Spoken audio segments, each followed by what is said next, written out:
We know that there's a few different causes to every anxiety disorder. And we know that some people are born with the volume turned up on anxiety. So, temperament, how intensely you feel different emotions, is very biological. So, some people are individuals who are born with the volume totally turned down on anxiety. This is Meredith for Real, the Curious Introvert, and I'm Meredith. I explore the questions people think but don't ask out loud, either because they're taboo or thanks to cultural hypnosis. My mission, and yours if you choose to accept it, is to inspire curiosity by exploring the nuance and paradox of our world. Each episode is different, so bring your ADD and your earbuds and have a look around. Hey Curiositors, it's me, Meredith. If talking about social anxiety can be fun, then it was totally fun with this week's guest. He's equal parts legit PhD psychologist and legitimately relatable, you'll see. He's also been featured on Netflix and Vox's The Mind Explained, HBO's Dr. Commentaries, and A&E's The Employables. And more importantly to you, he answers your questions throughout the episode. We cover feeling grounded at social gatherings, where anxiety disorder even comes from, RSD, autism, introversion, X-Men, sweaty armpits, and wearing socks in the pool. If you end up liking this episode, you'll also like the one I did about the stigma of male anxiety with author and funny man John Patrick Hatcher in episode 166. And if you're a repeat listener, thank you so much. If you haven't already left a rating on Apple Podcasts, I'd be so grateful. Even if you're too tongue-tied to leave the review part, that rating part really helps me take the podcast to the next level with high-caliber guests and meaningful sponsorships. So just give those stars a little tap. And if you're new here, welcome. Around here, we press play to get curious, disrupt the algorithm, and grow into better humans. We talk about everything from digital graves to drug dealers. So bring your ADD and your earbuds and have a look around. There's no specific order to listen to episodes. All right, enjoy the show. 2020 took a lot of things from us, and it gave us a lot of things. And one of those things was more social permission to see mental health as health. And while that's a total win, it also made worse or created new altogether a lot of social anxiety. My next guest has been there. He had selective mutism as a child, which he likes to point out is not an X-Men superpower. So at the suggestion of a friend, he signed up for a public speaking class to help, but only because he thought it was a class where you listen to public speeches. Thankfully, for all of us, he made it out okay and became a clinical psychologist specializing in treating anxiety disorders. Frustrated by the mental health care system's inability to meet the increasing needs of the public, however, he pivoted to more widely accessible forms of support, including a YouTube channel where he creates media that helps viewers live a more compassionate, courageous, and connected life. Today, he's going to help us understand social anxiety, answer the questions that you sent in, and offer practical strategies for wellness. Forward-thinking, content creating, offering mental health for the masses, Dr. Ali Mattu. Thanks for being here. Thanks for having me, Meredith. What a lovely, warm introduction. Oh, I'm glad you liked it.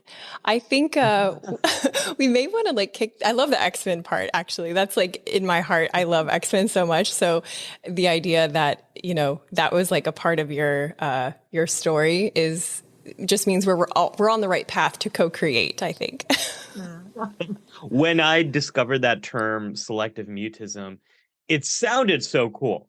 And, I think X-Men 2 had just come out a few years ago, and X-Men was a big part of my childhood. So that's where my head went. And then I was like, oh no, this is not this some kind of cool thing. This is, oh my gosh, this is me. This is what I had. There's a name for this.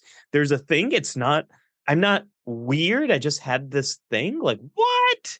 So yeah, that was it's one of those moments where after that, I saw everything differently about myself. There's a before that moment, and then there's an after that moment.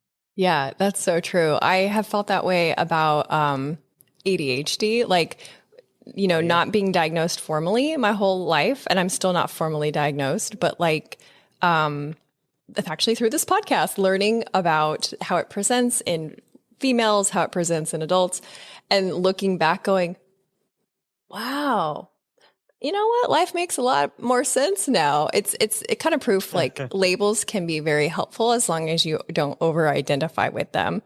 But it is a Yeah. shame that we're not X-Men. Yet, who knows? There's There's still still, time. We could be like yeah, there's the still. weird version of X-Men where there's like, anxiety boy and ADHD girl. You Okay. know, there's like a for a long time, people have wondered like why do some of these things exist in our genome, and so we know that anxiety, you kind of need it. Like if you're not anxious, you're going to show up late to things. You're not going to like prepare and all that sort of stuff. But people have wondered about ADHD, and one of the theories is people with ADHD were probably really good to have like on guard and protecting us because at the first sign of trouble, they'd react. They'd be the ones that would be kind of constantly looking out for danger, and they would be the ones that would be the first ones to notice something that might be uh, not quite right. So I think the coolest thing about mental health is every aspect of it is on a spectrum, and we all experience degrees of it, and there's always some kind of benefit to it, as much as there are also struggles with everything we experience in mental health. That's true. I've heard of more generalized anxiety, not social anxiety, but that people with generalized anxiety are the best paramedics. They're the best Mm. emergency responders because it's like, this is what we've been training for. Like in an emergency, we are like, oh, finally, the outside world has matched our inner world. We got this. Hold Yeah, my you beer. kind of don't want. Yeah. You don't want an air traffic controller to be a thrill seeker at their job. Like, like you want people who are a little bit more cautious. Yeah, totally. Oh, that's so funny. Okay. So, social anxiety. I put this out there for my listeners and they sent me so many questions that it filled a full page in like size 9 font. It was so many questions. And so we're definitely going to get to some of the questions, but I want to take you up on your offer of first defining the difference between social anxiety and social anxiety disorder, because I don't know the difference. And I'm going to maybe say that maybe a lot of people don't either. Yeah, I think that's a really good place for us to start. So let's just look at anxiety first off. So anxiety is this emotion that organizes your thoughts, feelings, and actions. And usually anxiety is about some type of danger that might happen in the future. Like a stressor is an actual thing you have coming up. Like you're stressed about an exam, you're stressed about all the work you have to get done. Fears are like actual dangers to you. There's a dog chasing you. There is, you just got some really bad news about your health, things like that. Anxiety is you think something might be happening. You think there might be some kind of future stressor, future fear, future danger, and stuff like that. And then anxiety is trying to like prepare your body for this danger. It's trying to prepare your thoughts, trying to get you ready. Social anxiety, humans are like super social. It's our superpower. Other animals have big teeth. Some animals have thick skin. We don't have that kind of stuff. We have really small teeth and really thick skin. We don't run particularly fast. But what we're very good at is working with each other, collaborating with each other, turning to each other, getting support from one another, lifting each other up. That's our superpower. That's our real X-Men superpower, actually. Like most animals can't collaborate beyond their bloodlines, beyond family, but humans can. We can collaborate like big time. So social anxiety is something that's in there that really helps us in most social situations. And what social anxiety is, it's anxiety about being judged by other people, having concerns that you might be judged, having concerns that you might embarrass yourself, having concerns that you might say something that's out of line and that goes against like cultural norms. So in a regular sense, social anxiety is why we clean ourselves up before we go outside into the world. Social anxiety is why we don't say every random thought that pops up in our head. Social anxiety is why we stand in line and try to conform to our cultural norms and kind of make sure that our social group works. And if we didn't have social anxiety, there'd be a lot of social chaos, and we'd have a lot more hard time collaborating with one another. Social anxiety is also why we prepare for public speeches and like recording this podcast with you, and why we care about how we perform on tests or in performances like music and sports and stuff like that. So social anxiety is what helps us to really show up and fit in and work with other people. It's normal, it's healthy, we need it. Social anxiety disorder affects about 7% of adults every year. Anxiety disorders more broadly are about 20% of people are affected by an anxiety disorder every year. That's massive. That is the most common form of mental health problem are anxiety disorders. And among those, social anxiety impacts about 7 people, but not 7 people, 7% of people. 7 out of 100. There he is. Thank you. Nice assist. So social anxiety disorder is when that normal, healthy social anxiety becomes a problem.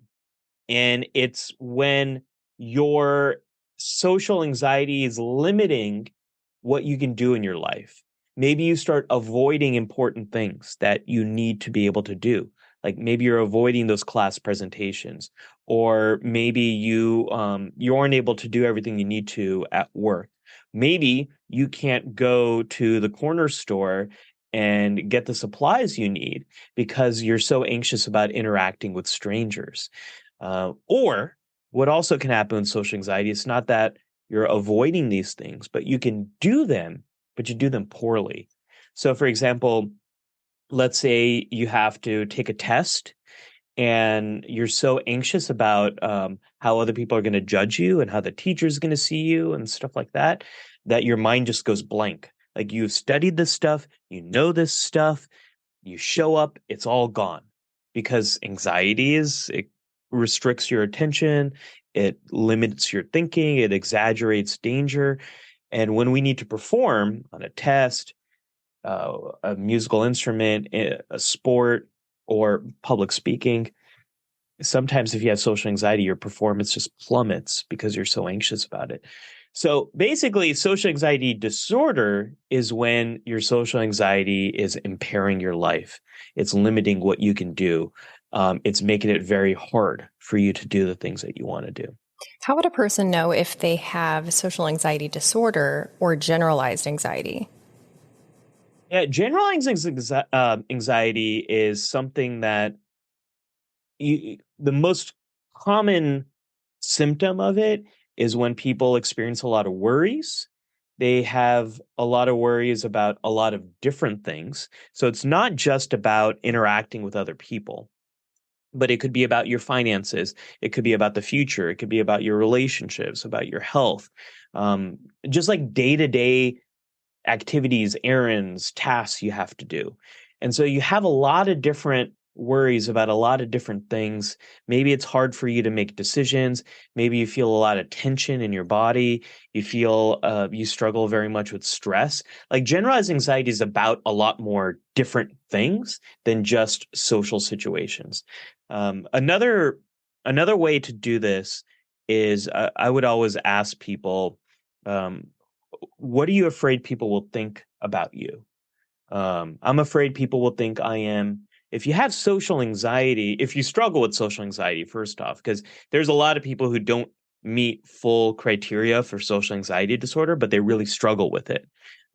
It might not be at that level that it can get diagnosed, but it's really limiting them.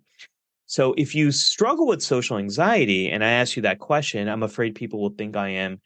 People with social anxiety will say something like weird, strange, ugly, unlovable, an embarrassment, stuff like that. Oh, okay. And if you ask someone who has more generalized anxiety, what are you afraid of? What are you concerned about? They're going to say more things like, I'm just overwhelmed. I don't know how I'm going to do all these things. I'm afraid of making mistakes. I'm afraid of just like everything on my list. I'm afraid something is going to go wrong. It's more like that, is when you have generalized anxiety. That's so interesting. So I'm starting to understand some of the feedback that I got from my audience, because it seems like, especially now that you've explained it, people who have social anxiety disorder, or like you said, struggle with social anxiety, they know it. Because I was just thinking to myself, "Oh, I got a lot of armpit sweat. Is that the same as social anxiety?" And then you described it and I thought, nope. I'm one of those people that I am an introverted like performer. So you put me in a group and I'm a class clown and I want to make you laugh, and I notice the person who's not fitting in and I'll go and talk to them and all that stuff. There's no social anxiety disorder, but at the end of a social interaction, I'm very drained, which leads me to my next question of introversion. And I mean that in the true sense of introversion, meaning social interactions equal energy loss, versus social anxiety. I feel like I know the difference, but is there any insight you want to offer there on this versus that, on those two things? Yeah. If I could offer some insight into the sweating first, though. Please, because it is so bad. You should see all the shirts in the bathroom right now, because you're the fifth interview I've done today, and they are trashed. They're trashed. I should just throw them away. I don't need to see them. Meredith, I don't need to see them because I get it. Okay, I get it. Great. So that's me. That is me too. So here's the difference. Someone who struggles with social anxiety, when they start sweating, which is a natural symptom of anxiety, but it's also a natural symptom of being hot or like running, doing a lot of activity, Right, yeah. But people who struggle with social anxiety, you get anxious, which makes you sweat, and then you start sweating, and then you get anxious about your sweating. And then people are like, oh my God, people are going to see that I'm sweating. They're going to think I'm weird, strange, unlovable, ugly, blah, blah, blah, blah, blah, blah, blah, blah, blah. And so that is when I still experience this. Like most of the time when I'm doing public speaking, I have another layer on. And it's not just to give me structure. It's usually to hide pit stains, because I sweat so much in those situations and I'm afraid of what people are going to think of me. So someone with social anxiety will sweat and then get anxious about how people are seeing their sweat. Someone without social anxiety, or who doesn't struggle with it, I should really stop saying without social anxiety, because we all have it. But someone who doesn't struggle with it, they might be sweating and they don't care. So that's kind of the difference there. Your question about introversion and extroversion and anxiety is a really good one. And I think this is like super misunderstood. So you can have social anxiety, or you can struggle with social anxiety and be an extrovert. That was my situation. I struggled with social anxiety so much because I wanted that connection. That connection helped. It's what invigorated me, and my social anxiety was robbing me of that. You can also have social anxiety and be an introvert, where not only do you get drained faster with social situations than an extrovert does, but those social situations are also really anxiety provoking for you and difficult for you. So they're two separate things, but they interact with each other. Like you can be extroverted, you can be introverted. You can be socially anxious, or you can be not socially anxious. You can be somewhere in the middle, and they just kind of work differently. I've worked with a ton of people who are introverted, extroverted, socially anxious, and the people who are introverted might want less social interaction, but they still want it. It's still a part of how humans work. Yeah, I found it interesting when I heard you say or read or heard in a different interview or something that you were an extrovert. And I was like, I was reviewing my notes before we, got on the call. And I thought that must be wrong, because it's such a contrast. But that's interesting. One of my listeners asked about RSD, rejection, sensitive dysphoria, and its connection with social anxiety disorder. Yeah, this is also a really great question. So one of the coolest things to see in my career is this whole idea of neurodiversity. And, the Temple Grandin, who's been a really great figure in the world of autism and also in neurodiversity, has this saying that the world needs all types of brains. We need diversity in brains. And neurodiversity speaks to a lot of the differences in seeing the world because of ADHD or autism or, tics and Tourette's and like these different ways that our brains are wired. We're just beginning to understand how much diversity exists in the way humans see the world. Like it's because of the internet that we know that synesthesia is a thing. This is when your perception is different. Like you might see sounds and you might like hear colors and stuff like that, which like, whoa, that'd be so cool. That's so interesting. I thought that was just when like, you were on tripping on mushrooms. Like people have that. Oh, that'll do it too. That'll do. So, I mean, what mushrooms do is it kind of rewires pathways. And what we're beginning to understand is there's a lot of people who have different wiring of their pathways just from the way their brain works. And so seeing sounds and all that kind of stuff, we only know about this because these communities came up on the internet. And then scientists were like, is this a thing? Let's go study this. And they were like, oh my gosh, this is totally a thing. How do we not know this is a thing? I just pictured scientists looking at Reddit and going, y'all, did you see this subreddit? I think we should study this. Yeah, that's kind of how this happened. And this is also how we discovered ASMR. Yeah. That ASMR is a thing. It's also kind of how we're discovering misophonia. So people who don't know ASMR and misophonia, I think of them as like two separate ends of the spectrum. ASMR is you hear certain sounds and it feels like this soothing tingling in the back of your head. One of the theories is it's kind of like something that was wired in us when we're babies. Like babies, when you pat them and you go shh, shh, it's very soothing to them. And for some reason, some adults continue to experience that kind of stuff. Misophonia is the opposite, where certain sounds trigger like hatred and anger. Like lip slapping on like eating cereal. Smacking, oh God. Yep. It's bad. Eating certain things. That's a whole nother episode. I made a video about that on my YouTube channel like 5 years ago, and I've treated people who have this, and then I started to develop it myself like 2-3 years ago, which is really, it's weird because I'm like, what's happening to me? Wait, I know this. Oh my gosh. So that's a whole other thing. But that's also, we're like beginning to understand the diversity here. So getting back to your question, what was your question? RSD. I know I had a point. Yes. Okay. So there are features of different brains, of neurodiversity, and this has particularly been talked about with ADHD, where people have a sensitivity to rejection. And it might have some things to do with social anxiety. With social anxiety, people fear evaluation. They fear rejection. And a lot of people with ADHD are super sensitive to the experience of rejection. It's more of a feature of ADHD versus like a whole problem unto itself.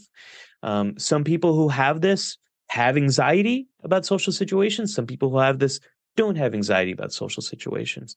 So it's kind of one feature of particularly of ADHD that is related to social anxiety, but also different. I don't know if that makes sense. It does. And I like the reframe of like our problems as features.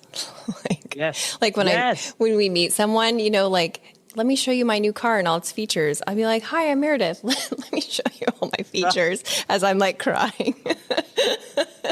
But it's not a I bad love reframe. it. Yeah. Like, I think about this with autism, and autism has such amazing strengths. Hmm. Like being able to see the world through visual patterns and logic and understanding structure and order is massively helpful and beneficial in many areas of life. And to someone who has autism, like people who don't have autism are like super social and verbally biased. Like the world just like functions differently, and people with autism kind of think like, can we be a little bit more straightforward in social situations? Can you like this whole your whole nonverbal stuff, I'm not really sure how to understand what you're saying here. And like there's all these like complex social rules that like maybe are not necessary. I love that we're having more discussions about that kind of stuff. and Yeah. and and yes, people with autism can struggle with things, but so can people who don't have autism. Like, there's strengths and challenges with all this sort of stuff. Oh, absolutely. My listeners wanted to know where social anxiety disorder comes from. And I want to know if it's Yeah. related somehow to what you said in one of your videos. I love all your videos, by the way, they're fabulous. About your brain views situations with other faces as more dangerous. Like, is that Yeah. somehow related to where social anxiety disorder comes from? Yeah. So the also a really good question. We could Meredith, we could spend I like know. hours about any one of these, I like any know. one of these questions I could be know. a total topic. So we know that there's a few different causes to every anxiety disorder.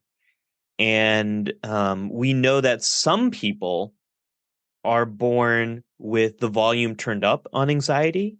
So, temperament, how intensely you feel different emotions, is very biological. So, some people are individuals who are born with the volume totally turned down on anxiety. These people tend to be more thrill seekers. I have a friend like this who, when we were growing up, he would always climb every tree and climb. Now I'm thinking of Sound of Music, climb every mountain. But that's like what he always would do. He would be the one at the top of the mountain spinning around, Mhm. and singing about the hills are alive. Actually, he's a terrible singer and tone deaf. He would not be singing, but he would be climbing. Okay. And he just does not have anxiety about these Mhm. things. Whereas me, I would see the exact same situation and I would just think about, oh my, well, I'm going to fall and break my bones. Like, I'm not doing that. And so the dials where we're set on feeling different emotions, anxiety, sadness, joy, like the range of that, how intensely we feel these things, a lot of that is biologically wired. It's just the random draw of your genes, right? That's also why some of this stuff runs in families. Like anxiety can run in families, depression can run in families, substance use problems can sometimes run in families, because we all in families might pass on certain genetic temperaments of related to emotions. Okay, so we know biology is involved, but biology isn't the whole picture. It can be for some people. Some people might just be born with the volume turned all the way up on anxiety. And so they just struggle with a lot of different things, just like from the get go. But anxiety is usually part of it. And then another part of it is your environment. And for me, anxiety did run in my mom's side of the family. And my mom was someone who was always more on guard in new situations. So this is called inhibition to the unknown, behavioral inhibition to the unknown. When you're in new or unfamiliar situations, your first instinct is to press the brakes, not the accelerator. Most people don't press either, and they just kind of cruise into these situations. people who struggle with anxiety, they press the brakes and they're like, no, no, no, I'm not doing that. I'm not answering that door. I don't know who's there. I grew up with my mom. Whenever I was home after school, elementary school and stuff like that, my mom would just not open the door if someone rang the bell because she was just really anxious. Who's there? And so I learned that. And I learned that this is a thing that people do. And this is the first thought I would have when I was on my own is like, okay, you don't do these kind of things.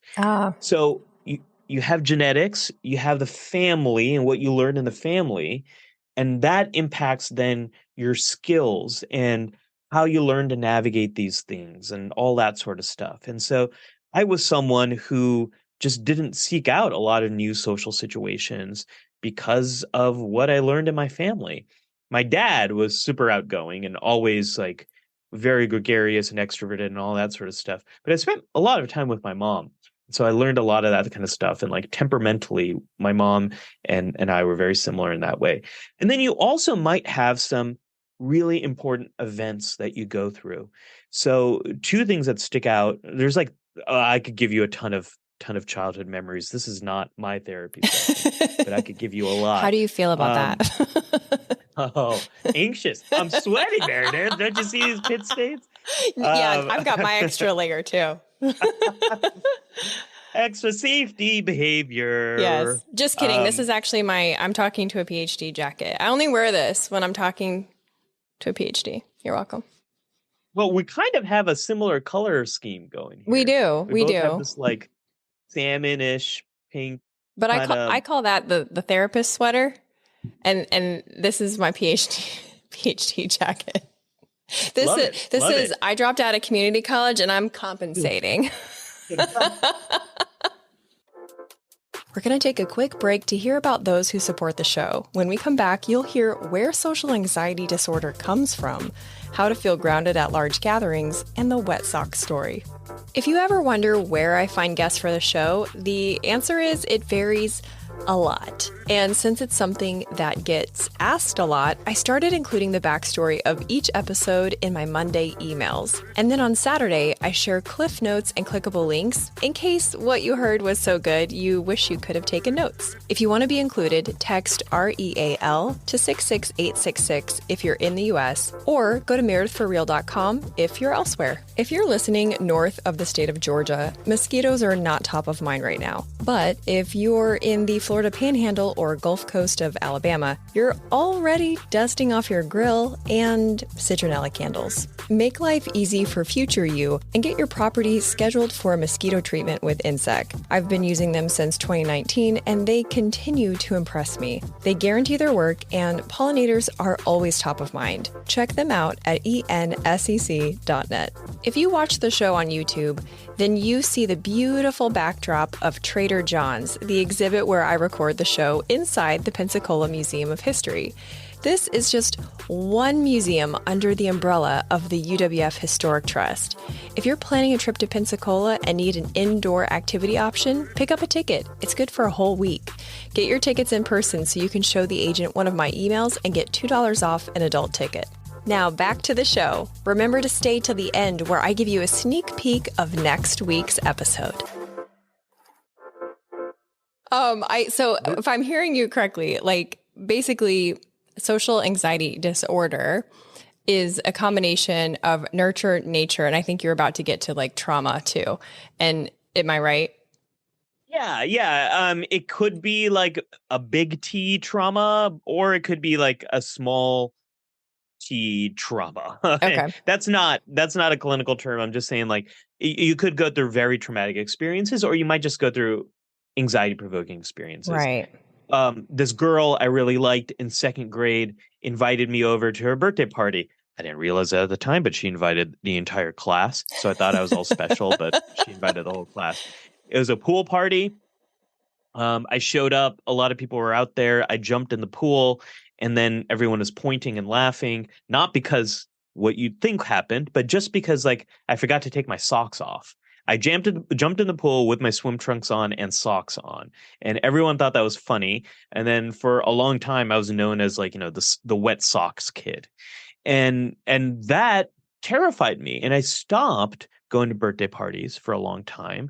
So then you stop getting that socialization, you stop learning how to deal with those situations, and then that makes your anxiety worse, right? So it's all these things that come together, and what it is for each individual person varies. Like some people might have more biology, some people might have more of the family stuff, some people might have more of the experience, but through this soup of stuff emerges your social anxiety disorder.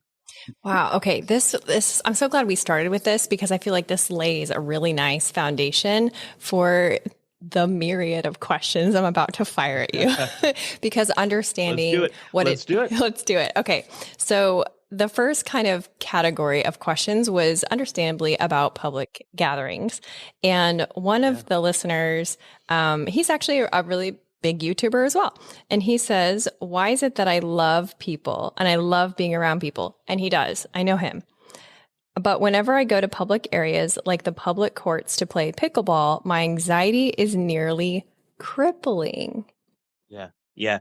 So it could be a lot of different things. If I was talking to this person, I would ask them, what are you afraid might happen?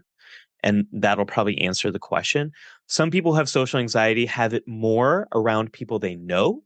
Some people have social anxiety, have it more around strangers. Some people have both. I had one thing I can tell you about working with a lot of people who have social anxiety is no two people with social anxiety disorder look the same. So some people might be like super high achieving, gregarious, really friendly, active social life, but they're terrified when it comes to sending emails. It's like it's very you can't look at someone and be like, that person has social anxiety, because it's so diverse. So for this person, maybe it's approaching these people you don't know. Maybe it's the pickleball part of it and the evaluation, the performance, how you're going to play. Maybe it's like forming a team and the awkwardness of that. It could be any number of things. I always tell people, just answer this question: what are you afraid is going to happen? Then what? Then what? So I'm afraid that no one's going to pick me for the team. And then what? Then it's going to be awkward. I'm going to be sitting there on the sidelines. Then what? I'm going to feel like crap. Then what? I'm going to stop going and I'm not going to be able to do this thing that I love. Like you kind of want to, it's this exercise is called a downward arrow, which sounds like a yoga technique. It's not. It's a cognitive behavioral therapy technique, but it's about getting to that core fear. Like, Okay. what is it you're afraid of? So I would ask that person to think about that and those kind of things. That's really helpful, actually. It almost answers the other questions in this category because it's not just an answer. It's you psychologists, you like to answer questions with questions, but I think it's actually really helpful because it's empowering. It doesn't create like a codependent relationship. Instead, it puts the power back in the person, back in the lap of the experiencer. And once you know that, Meredith, once you know what the core fear is, like, I'm afraid people are going to think I'm weird. Oh, okay. Now you know what to work on, and everything should come back to that. Like I was afraid people were going to think I was weird, so I didn't express my interest. I didn't tell people I was into Star Trek and science fiction, or that I loved playing these video games and stuff like that. I just would not share my opinion. And then it became clear, that's what I need to work on. I need to share my experience and test this out. Like, do people think I'm weird? Then eventually I learned that there's millions of other people that are into the same things that I am. But, with social anxiety, you don't really think that through. So, yeah, it's empowering. Once you know what the core fear is, you know what to work on. So, excuse me, that kind of goes back to Reddit. You can just figure out, are other people what I'm into? Yep, just look for a subreddit. Okay, so tell me if the answer to the first question answers the second question. They are saying, how do you get past the terror of large gatherings? I hear the crowd sounds as I approach and I have to leave. I just can't handle the stress of a full staff gathering. So I think this is about work. Yeah, those are really scary and intense. I get you. I feel you. So this is where coping comes into play. And coping is a word that gets tossed around a lot on the internet. And what it really means is doing something that helps you to be in the kind of situations you want to be in or have to be in, and stay in those situations flexibly. So, what do I mean by that? Well, sometimes going with a friend to this event makes it easier for you to be in that event. And what I mean by the flexibility is if being with that friend helps you to talk and interact with other people, then that might be a really great coping skill.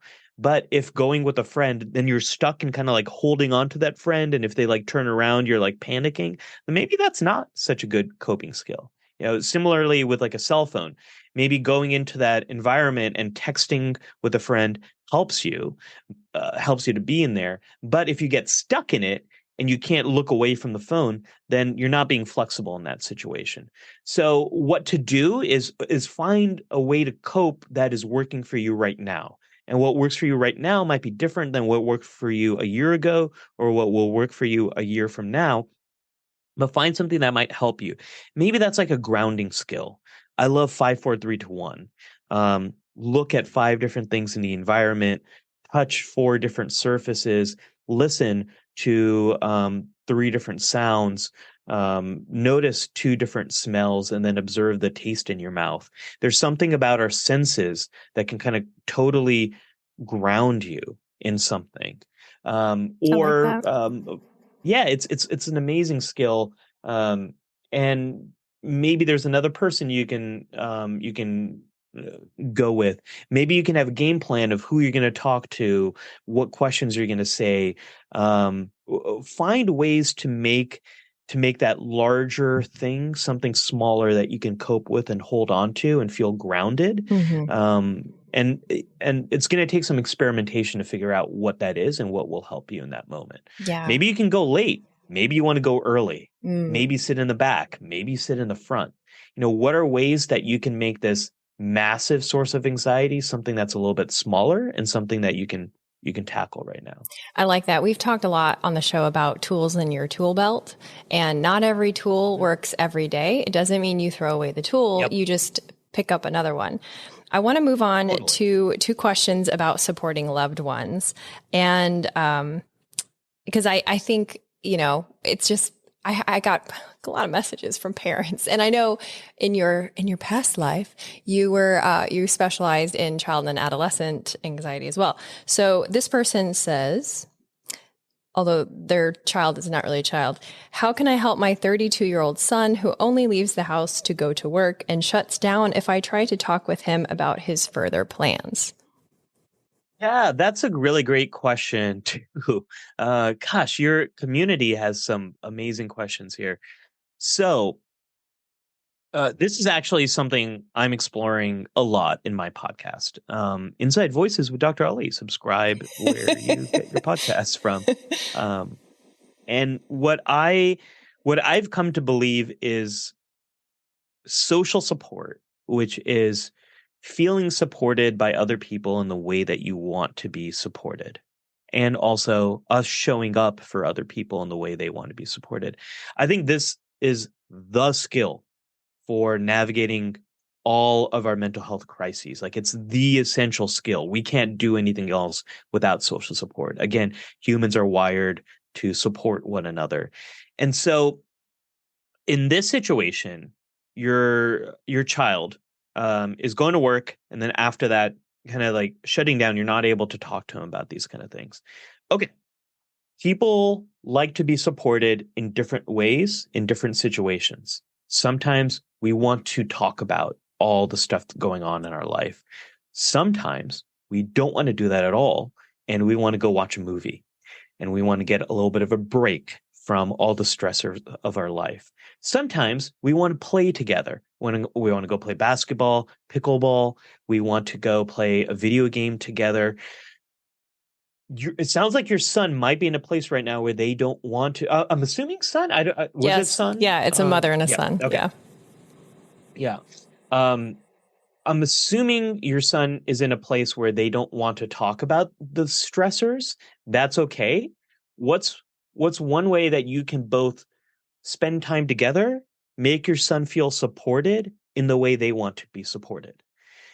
What the research has shown is there's a lot of benefits to just being with the other person in the way that they want to be. Getting a break from your worries can be a very good thing, and it boosts the relationship. It makes a person feel supported. And then over time, they might want to talk about these things more, or they might not need to because they're feeling better. So I would just start off by focusing on how can you make that person feel supported in the way that they like to be. You can't just ask someone, what way do you like to feel supported? But I mean, like that's what I would do. Yeah. You could. Sometimes my wife will ask, like, what do you need right now? Do you need validation? Do you need problem solving? Ali, what can I get you? That's so And I'm sweet. like, you are. Yeah, she is. She's the best. She's the best.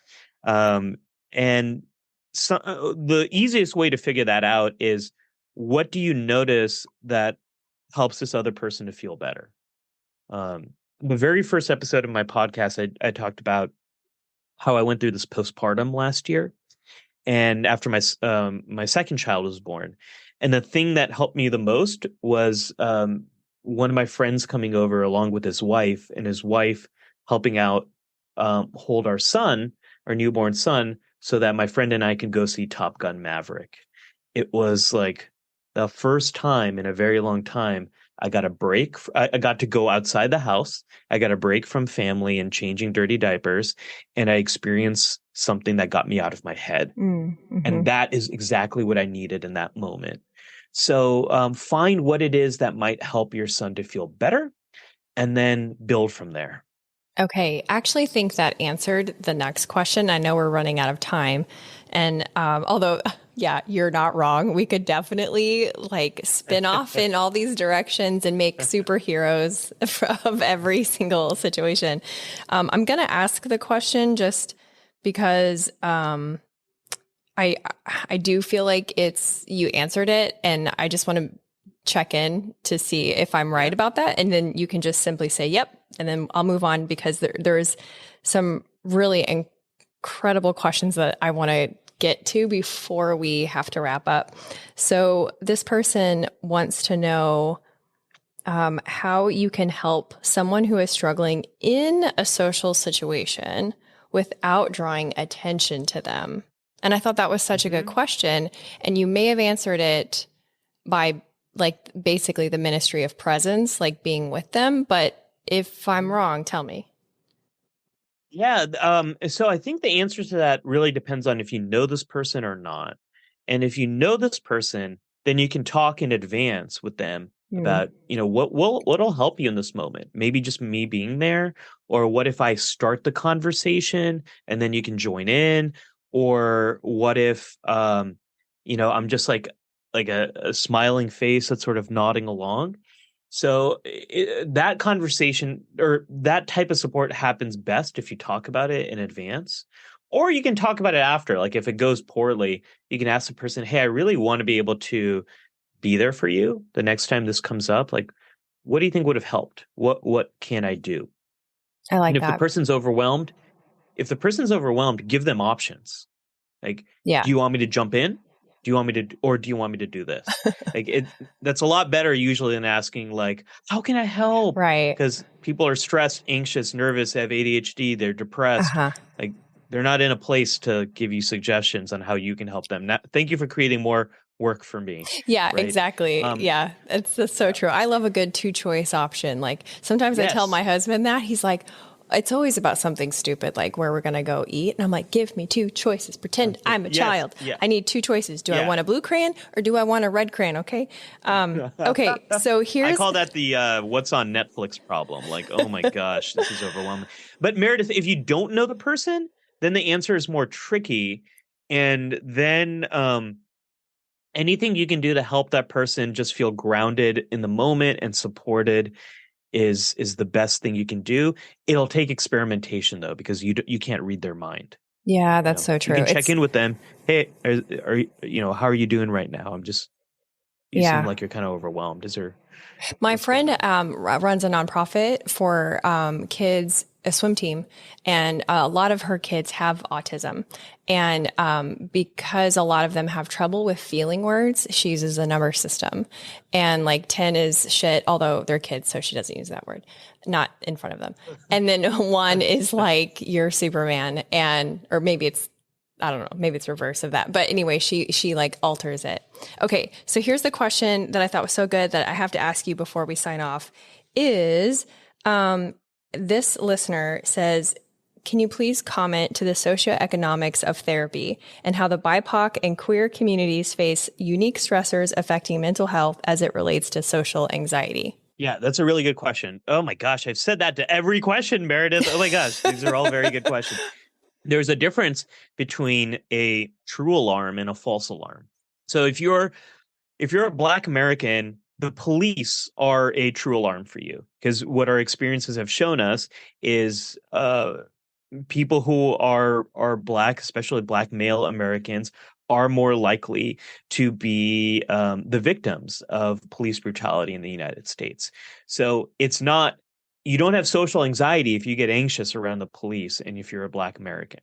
Or post-COVID, after the start of the pandemic, if you're Asian American in the United States, you were at greater risk for discrimination and hate crimes and violence because of a lot of the xenophobia that was going around related to COVID. Those are true alarms. Those are not false alarms. That's not your brain saying, I'm weird, I'm strange, but let's test it out. And like, let's learn that some people don't like you and that's okay. And a lot of people are kind of neutral towards you and some people do like you and you can cope with this. That's how we normally approach social anxiety. But in these kind of situations, this is a true alarm. And so what has to happen is connection to community that lifts you up and helps you to think through these things and how you can really feel good about your identity and also navigate these stressors that come up. This is like every meeting that every woman is in corporate America, being interrupted, being ignored, having your ideas stolen from you. Like, there's a lot of anxiety in this kind of social situation. Is that social anxiety? Well, no and yes, but we have to figure out, how can you get connected with a community that helps you to learn how to navigate this stuff? And then, is there any aspect of that that's left over? And is there any social anxiety to work on there? Does that make sense? Yeah. No, I think what you're saying is there are legitimate safety concerns that your body is trying to give you warning bells for. Yes. And I think the listener here is trying to articulate, how do we navigate, to use your word, like the actual alarm bells versus the residual ones that, it's almost like literally when you hear an alarm go off and then the alarm stops and you kind of still hear it in your head. You're like, I'm going nuts. That I still hear a ringing, and so I think that's the social version of that. So no, I think you definitely answered this question. You answered all the questions. This has been, we did it. We did it. This has been such an amazing chat. Thank you so much. I enjoyed this a lot. And I would love for you to shout out again your podcast, your new podcast, and your new long form videos, or anything else that you want before we sign off. Yeah. So if you go to youtube.com/@DRALI, Dr. Ali, that gets you to my YouTube channel. And you can also look up my podcast, Inside Voices with Dr. Ali Mattu, wherever you get your podcasts. What I'm focused on so much more now is like longer, deeper dives into mental health. How can we understand these thoughts that are kind of swimming in our head? How can we ask for help? And how can we show up for the important people in our lives? That is like what my mission is now. And I explore that both on my podcast as well as my YouTube channel, where you'll find the long form stuff on my YouTube as well. And I want to scale social support. I want to make it easier for people to show up in each other's lives, because again, I think that's the essential thing that we sort of lost And I see this over and over again as like the core problem in so many people's lives. I've been affected by this. I know others have, and I want to help people to be able to ask for help when they need it and just be there for their friends and family. Yeah, I think you're doing it. I think you're doing it. And thank you for, making this episode with me. I know everyone who hears it or watches it, if they're watching it on YouTube, will really appreciate it. So thank you again. I appreciate it. Thanks for listening. If you haven't already left a rating on Apple Podcasts, I'd be so grateful. Even if you're too tongue-tied to leave the review part, the rating really helps set me up to take the podcast to the next level with high-caliber guests and meaningful sponsorships. And if you liked this episode, you'll also like the one I did about the stigma of male anxiety with author and funny man John Patrick Hatcher in episode 166. Stay tuned next week when I talk with a globe-trotting biohacker about her favorite health hacks.